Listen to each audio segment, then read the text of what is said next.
Y'all want to go inside? 자, 이거 빨리. 한투로. 이제 한번 우리.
To men who are looked up to in this community, who taught, who uplifted, who guided, have been lost, and we feel the emptiness and the sense of pain now so present in this community. I want you to know that they will be remembered not just by the members of our mosque, not just by their family, but by all New Yorkers. Alana, Akonji, and Tara Udin served this city as well. They were examples of goodness and righteousness. They were examples of peace and understanding.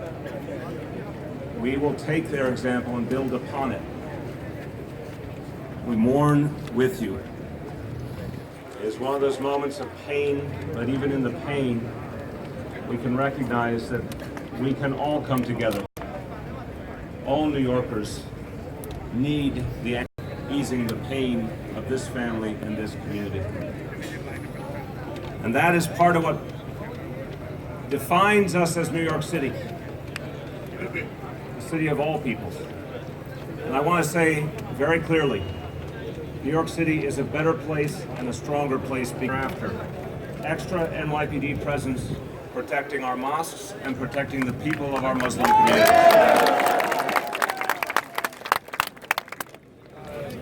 And that is how we affirm to all New Yorkers, but also to people all over the world, that the values of this city are consistent.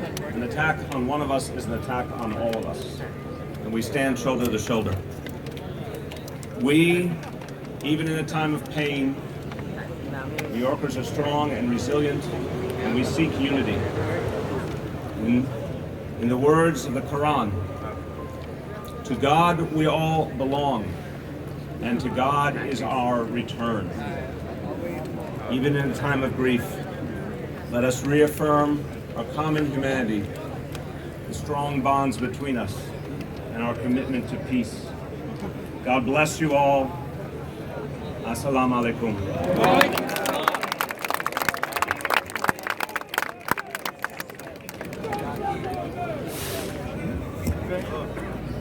Thank you very much, Mr. Mayor, for all your kind words and hope to our community.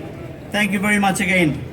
At this time, I would like to acknowledge our City Council Speaker, Ms. Melissa Mark DiBerito. She was already here a couple of days ago, actually on the day of the event.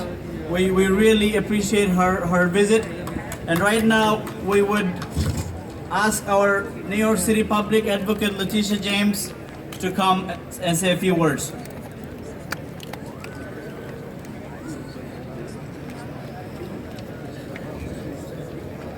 Assalamu alaikum. May peace be to all of this community.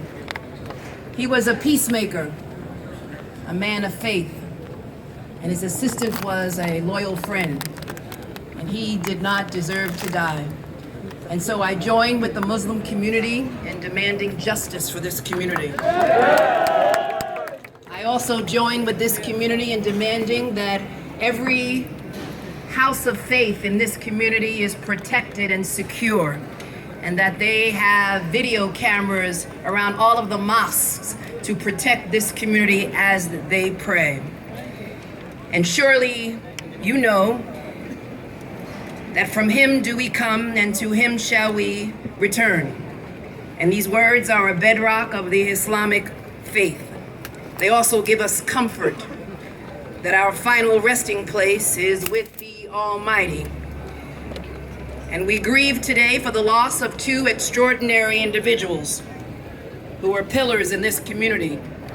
And we offer our deepest condolences on behalf of all New Yorkers. And I am here today as the New York City Public Advocate who will never, ever abandon the Muslim community. Today we pray and we mourn.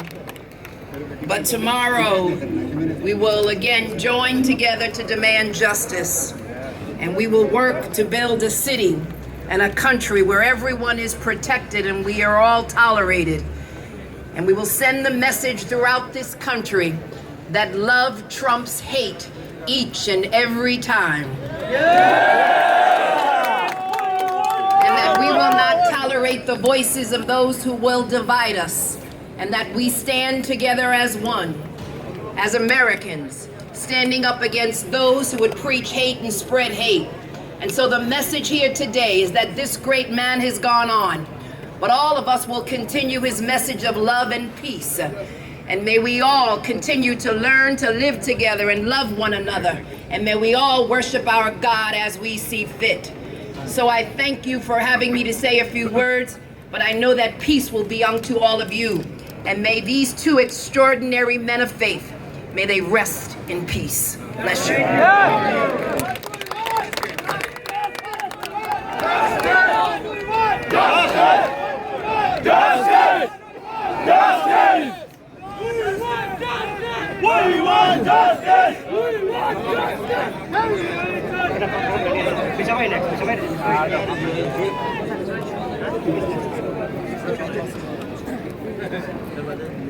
Thank you very much, Public Advocate Letitia James, for your kind words again. Now, I would introduce our City Comptroller, Scott Stringer, to make a brief statement. Thank you very much.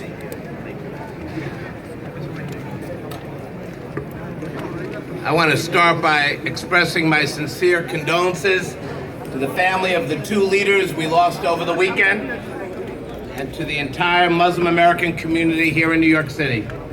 There's no debating some of the facts here. Two community religious leaders were killed in cold blood in broad daylight on a sidewalk in Queens. In an instant, two families lost fathers, a mosque lost an imam and his assistant, and the Muslim American family lost two dedicated leaders. But this tragedy doesn't just cause grief for the congregants of one of the mosques, and it doesn't just affect one community. It pains our entire city.